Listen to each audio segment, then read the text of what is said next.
আমরা তাদেরকে সেই সময় রাজনৈতিক মর্যাদা দেওয়ার চেষ্টা করেছি, ঐক্যমত্য প্রকাশ করা হয়েছে। হিসাব নিকাশটা মেলাতে কি অনেক সময় ক্ষোভ এবং অসন্তোষ জন্ম নিচ্ছে, সেইটা কি আসলে বিএনপি আমলে নিচ্ছে?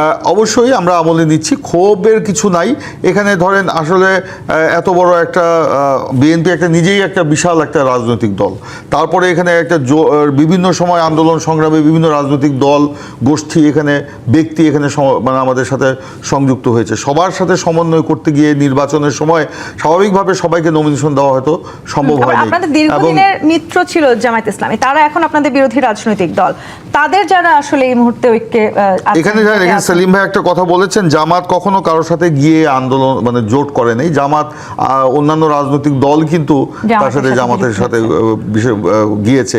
আমি বিষয়টাকে সেভাবে দেখি না।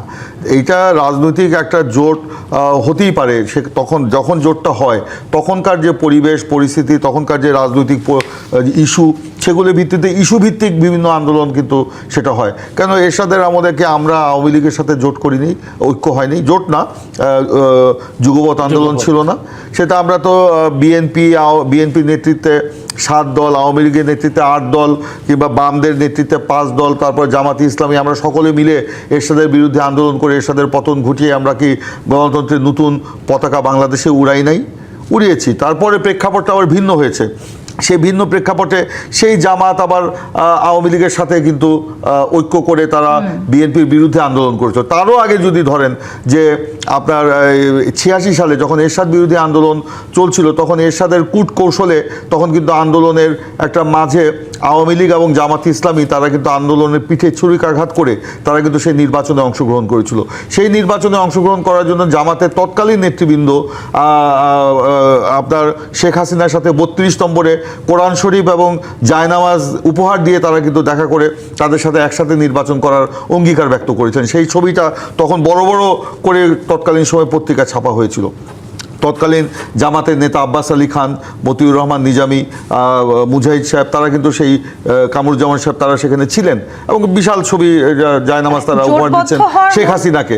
এবং পরবর্তীতে বিএনপির বিরুদ্ধে যখন আন্দোলন করলো, এই জামাতি কিন্তু আওয়ামী লীগের সাথে মিলে তারা কিন্তু কেয়ারটেকারের মানে তত্ত্বাবধায়ক সরকারের দাবিতে আন্দোলন করেছিল।